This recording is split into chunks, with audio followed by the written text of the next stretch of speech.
Okay, well, I think I'm all set up here. Go ahead. AA6DD, K6YYL. K6YYL, AA6DD, and good morning, Kim. Yeah, we're discussing the fact we have a dry spell before the Sporadic season.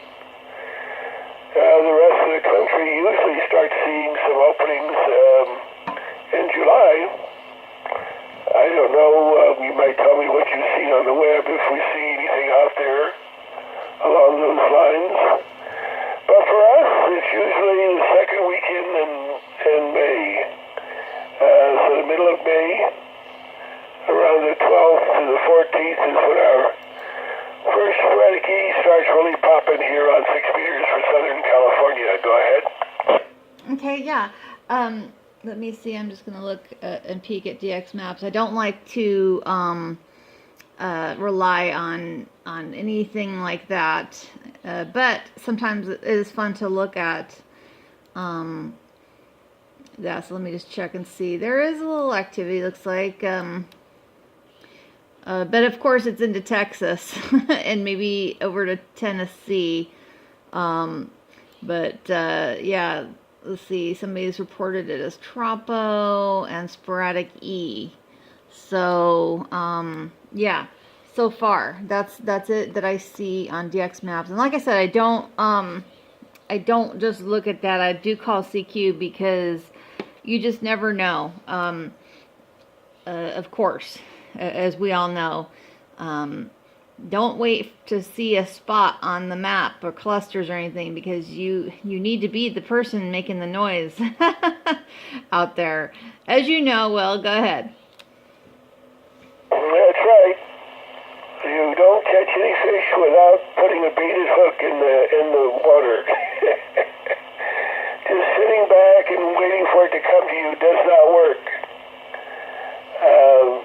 Because Sporadic E is very selective, and that's even true when the band's open. Even if you hear somebody else working some Sporadic E, that just means you need to either break in and work them with that person, or move off frequency and call CQ.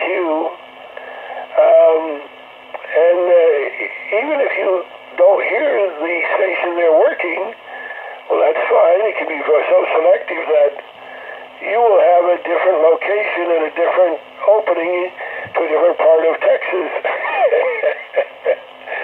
So you need to always call CQ for 6 meter openings. Go ahead. Absolutely, absolutely. AA6DD, K6YYL. And we were talking about, how quiet it's been this time. And so go ahead and just say what you were saying, because I know what you said, but people listening need to hear what you were saying. And of course, I understand this. So, but go ahead. And I've been a ham, 10 years now. So it's very reminiscent of how the band and propagation was when I first got my license and I was using the dipole, and you were surprised at the contacts I did make. So go ahead, AA6DD, K6YYL. Well, the precursor to the summer season, in other words, where you get some meteor type openings in April, do not correlate with whether you have a good Sporadic E season. In other words, no openings whatsoever from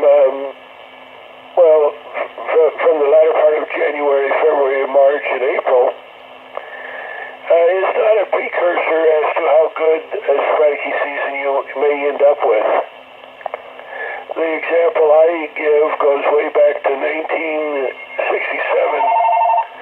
We had no openings until the middle of May, yet that Sporadic E season was great. It was a wonderful season. A lot of double hop. I got a phone call. Let's see. See what it is. I'll be right back. Okay. I'll pause this until you get back. Okay, go ahead. Okay, we're back. So people should not get discouraged.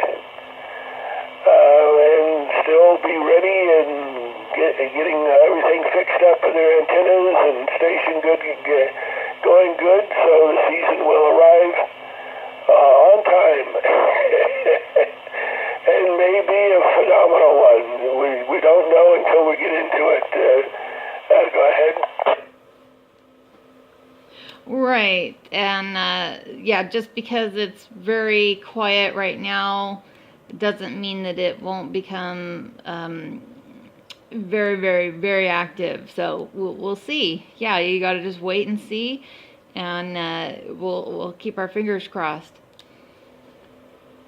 Yeah, it can be kind of trying, but you have to be patient on 6 meters and start putting out CQs, like you say, on all of the different bands you can go to. You know, try 10 meters, 12 meters, 15 meters. Those will open first on Sporadic before 6. And listen to 11 meters is a good idea, especially the sideband part of the band.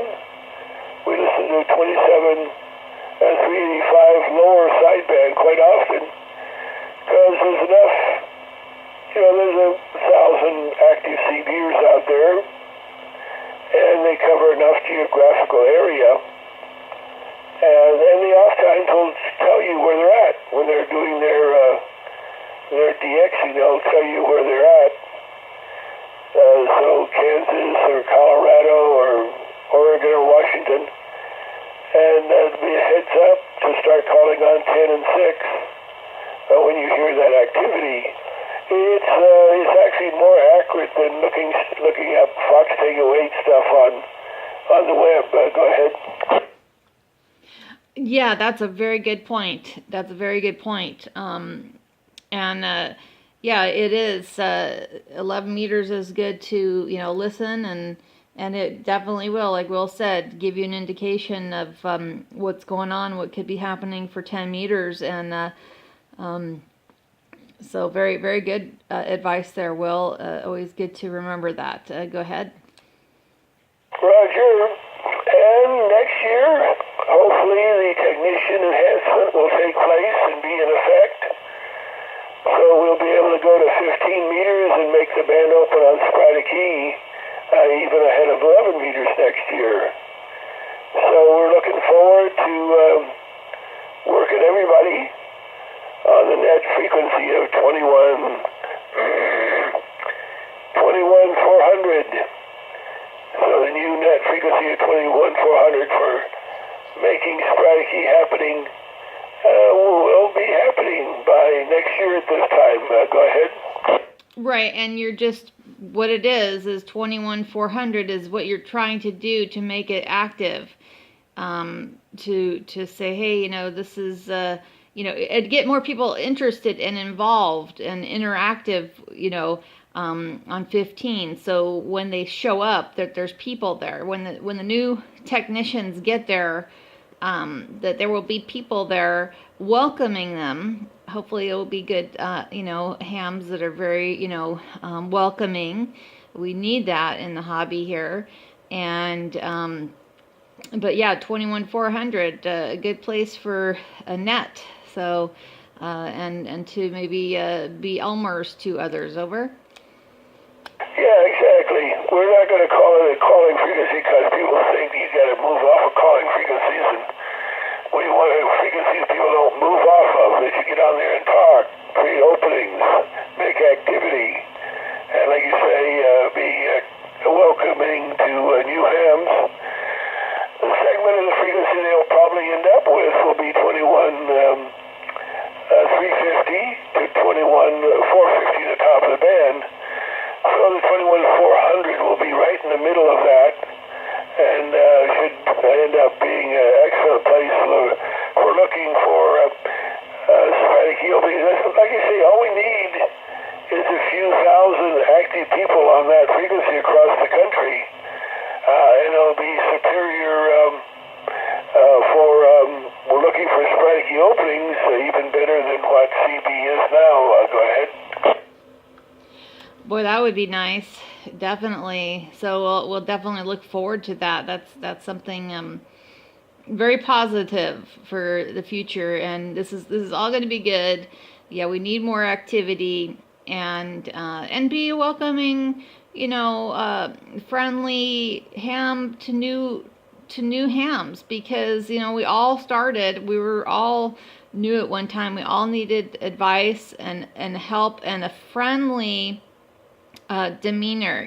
People need to be friendly back to them and have patience and stuff, because yes, we were all new, didn't really know a lot about it, and it's we're here for helping people, and to encourage people. So we want to be an encouraging force out there. Go ahead, Will. AA6DD, K6YYL. Yeah, so it should be exciting. I would even suggest that we should exchange grid squares on 15, as well as locations. Grid squares by themselves is not good enough. You want to say what your physical location is, and then if you want to add to it, well, my grid square is so-and-so, perhaps even all the digits, all 6 digits, might be interesting.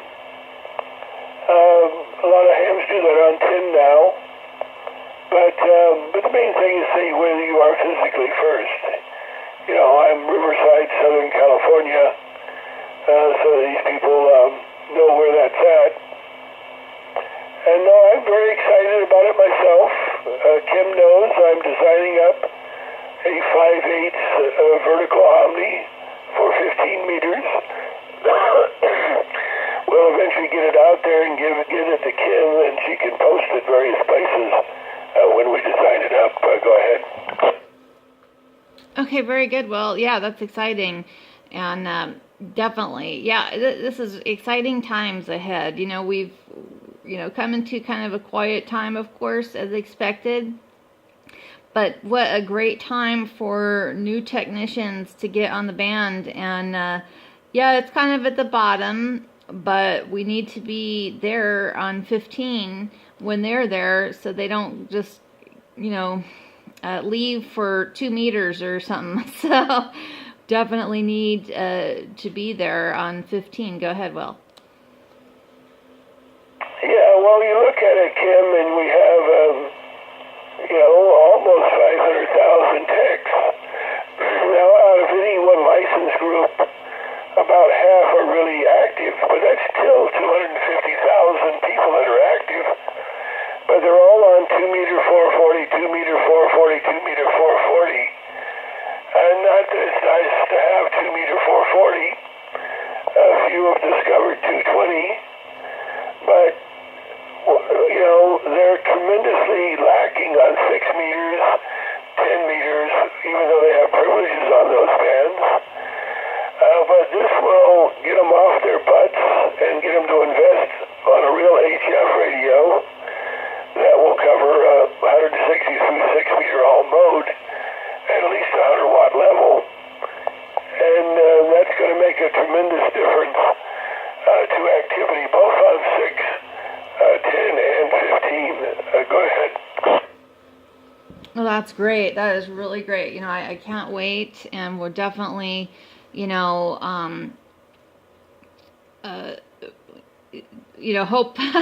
hopefully we'll have some really great openings during next year. But like I said, it's not going to be the top of the cycle or anything. But still, yeah, we need more people out there.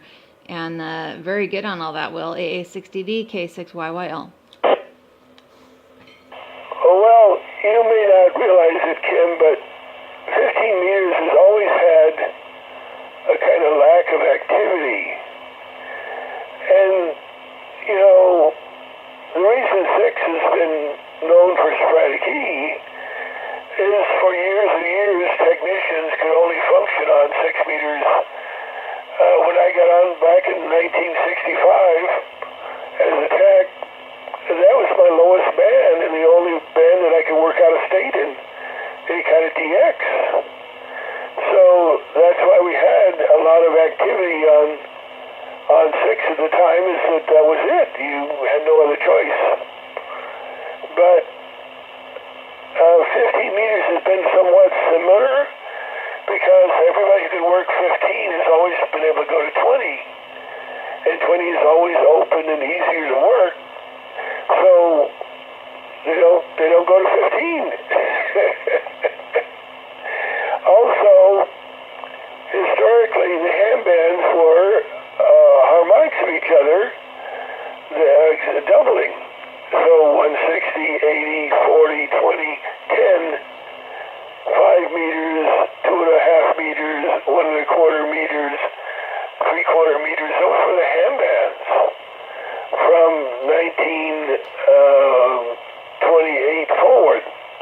There was no 15-meter band. We got the 15-meter band after World War II.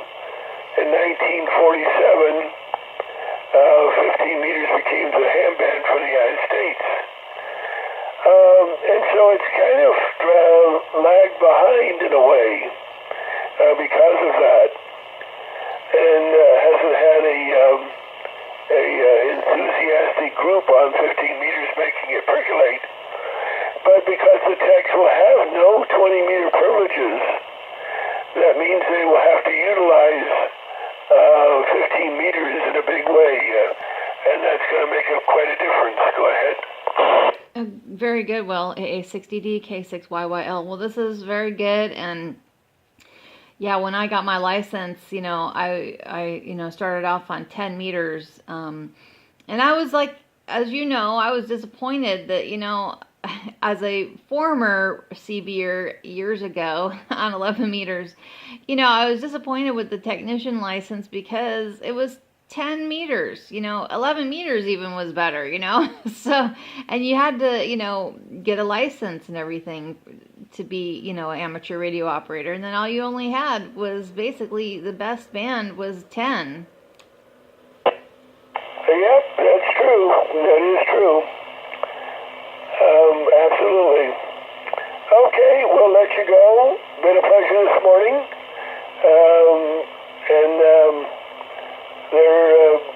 We'll see. We keep trying. It's not long now. This is the 26th. So the end of April is here, and we'll be getting into May shortly, and everything can start percolating for us. Go ahead. Very good. Yes, very good. Yeah, we'll definitely be looking forward to when the new tech license, for 15 gets going. So we're definitely excited. So, all right, Will, and I'm sure that there's some people who don't want that, but you know what? Oh well, we need the activity. So anyway, thank you very much, Will, and I will talk to you later. AA6DD, K6YYL. Well, you always have people who don't realize that it's all to be shared and to make it work for everybody. And ham radio has to grow, or it'll fade away. And so you don't want to be selfish. You want to, like I say, enjoy it with everybody and share it with everybody. And the technicians have passed a very meaningful test, and we have to orient the test though more towards middle school than what it has been historically. So we get the younger people on here. That's very, very important. So hopefully the FCC will make a proposal now. That's what the next step is. They'll look at all the comments that's been sent in on the ARL proposal. They will make their own proposal and bring it out, and then we'll comment on those, on what they propose, hopefully making it even better. And then they will come out with a report and order sometime in the future. It may take 6 months or more. And then and then it'll go into fruition. They'll state a date that the law will change, and we'll be looking forward to that date. K6YYL, have a good morning, AA6DD. Oh, very good. Well, thank you very much. Yeah, always good. And we definitely need more activity, and ham radio needs to grow. And we need younger people out there because there's people, I think you had mentioned at one time the average new ham is about 50. So there's not a whole lot left. Well, I mean, hate to say, we're gonna die one day, but so there's gonna be a lot less hams who are aging out, and well, I should say, passing away, as we know. And we need younger people in there to, keep ham radio alive, because a lot of older people, obviously are passing away. We'll all pass away, and we definitely need younger people. We need the average age of the hams to go down, and that does not mean the quality of ham radio going down. That does not mean that at all.